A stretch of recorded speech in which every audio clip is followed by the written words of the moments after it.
Hey, what's going on everybody? It's Patrick Dang here. Now in this video, I'm gonna talk about my top 5 tips I have for you if you are starting your sales career or thinking about starting it, or maybe you might have just got your first sales job. And you wanna make sure you watch this video until the end because these are gonna be my best tips that I wish I knew when I was starting my sales career. So hopefully by watching this video, you're gonna get some value out of it, save a lot of time, and become much more successful than you would have if you did it by yourself.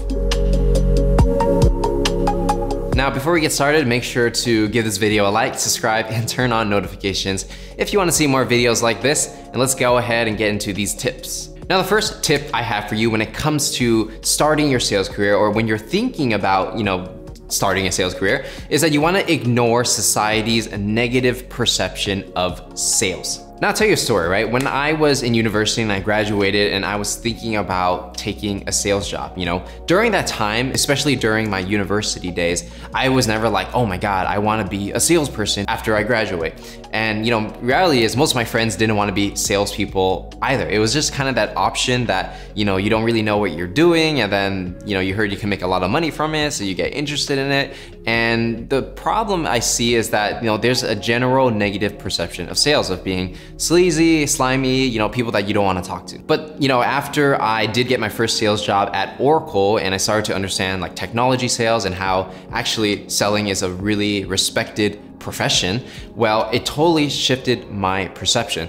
And the thing is, when you are not in the sales world and you don't really know what it's all about, your opinion on sales is based on movies, bad salespeople giving you a bad experience, like when you go to the mall or something like that, and people are trying to sell you stuff you don't need. So from a consumer level, you're gonna have this bad taste in your mouth.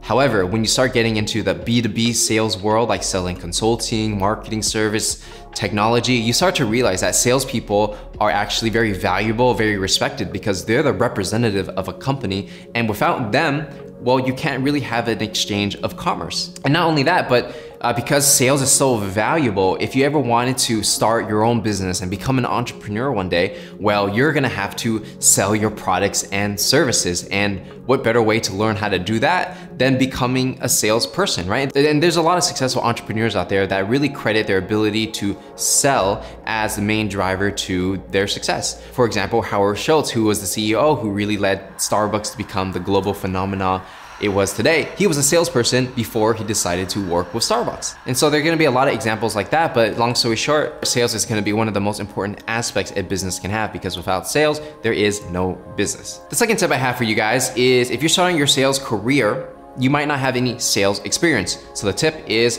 don't worry if you don't have any sales experience. Here's the thing, guys.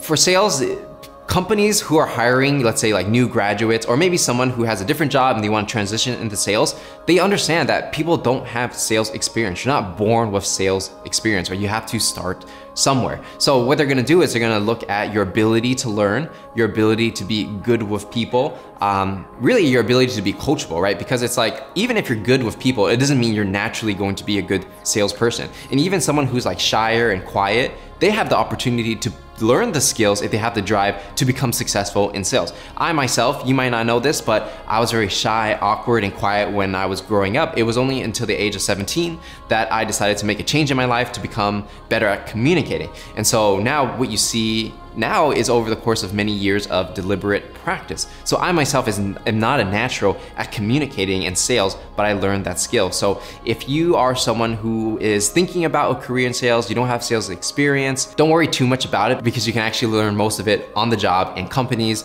actually expect that, and they expect to hire people who have no idea what they're doing. And when I actually got my job at Oracle, what they did was they hired maybe like 180 college graduates, undergraduates, and they just hired all of us at once. And it didn't even matter what business degree we had. I had a business degree, right? Other people were like English majors, history majors, communication majors, just a bunch of random different majors. And the reality is, it doesn't matter, right? Because as long as you have the willingness to learn and learn those people skills and those soft skills, you can be successful at sales. Doesn't matter what major you had, doesn't matter what experience you had in the past, you can do it.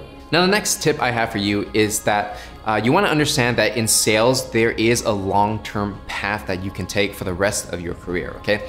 So for a lot of people who are doing sales, they might think like, oh, I want to be a salesperson for 1 or 2 years and then I'm gonna do something else after, which is totally okay.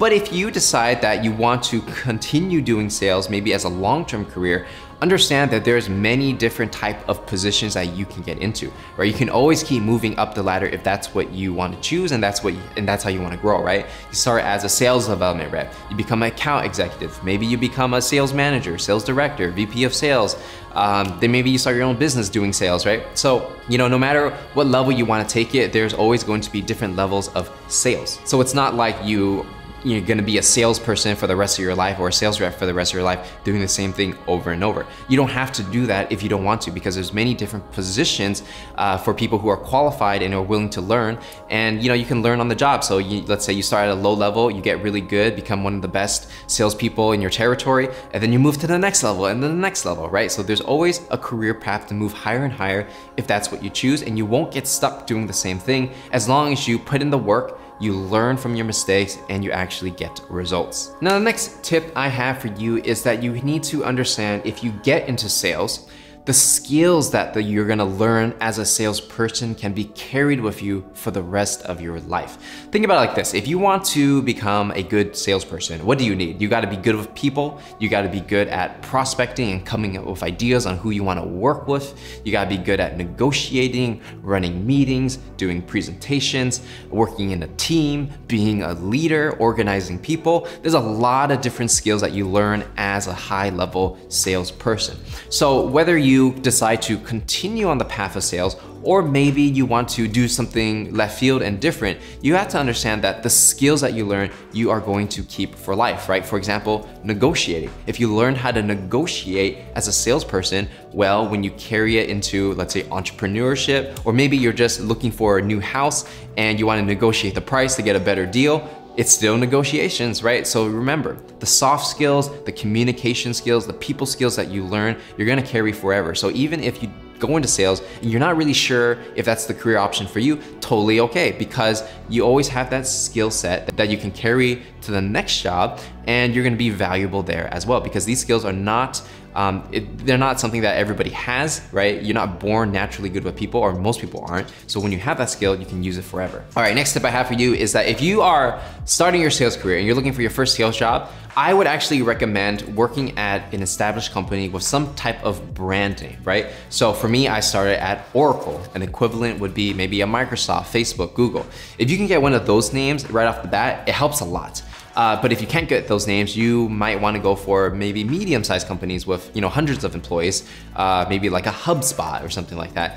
And the reason is because when it comes to sales and your sales career trajectory, when you start at the top, like the top brand names, it's easy to work your way down, right? So let's say if I got a job at Oracle, it's easy for me to go to a, let's say, fast-growing startup and get a high salary there, because they're like, oh, this guy worked at Oracle, he did well, he must know what he's doing, so let's hire him. If you reverse it, and let's say you work at a startup first and you try to work at an Oracle later, you kind of have to build your way up. So it's kind of difficult unless you just were, so good at your job, you blew it out the water that everybody wants to hire you. But let's say you're just average, right? You just hit 100% of your quota, you're doing fine.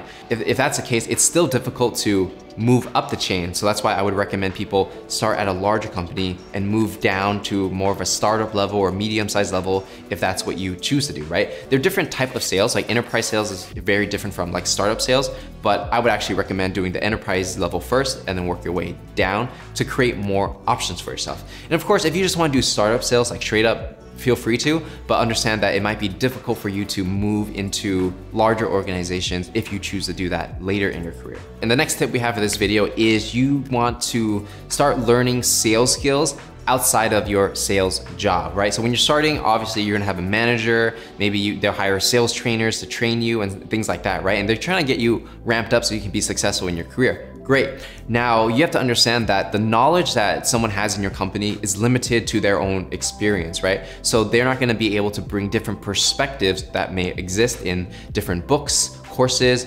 other training philosophies, right? And all these things might be good for you, but you may not know that it exists. So for me, when I started my sales career, I spent a lot of time at Oracle, learning how to sell from Oracle people, but I also took courses at Stanford. I also read a ton of different sales books. I took different sales training, and it kind of get a more holistic view on what sales is and find the right pieces that really resonate with my style, right? So it's like, you learn a little something here, you take that, you learn something here, you take that, and you really find what works best for you, because every personality is going to be different, right? One person may sell from a different person. They might have a different style. So that's why you want to spend time to learn different styles of sales to see what fits you. And if you're watching this video, well, you're already kind of on the right track, because you're learning outside of your everyday environment from someone else who has different experiences that you can take and learn from. And speaking of continued education, if you want to learn more about how to sell anything to anyone, I actually got a free training on exactly how to do that. Link is in the description, so check it out if you want to learn more. So with that said, those are gonna be my best tips for you when it comes to starting your sales career. These are the things that I really wish I knew when I started, because it would have saved me a lot of time. So hopefully I can pass it on to you and you guys can save time and be successful in your career. So if you enjoyed this video, make sure to give it a like, subscribe, turn on notifications if you want to see more videos like this. And again, link in the description for free training, and I'm gonna see you guys in the next one.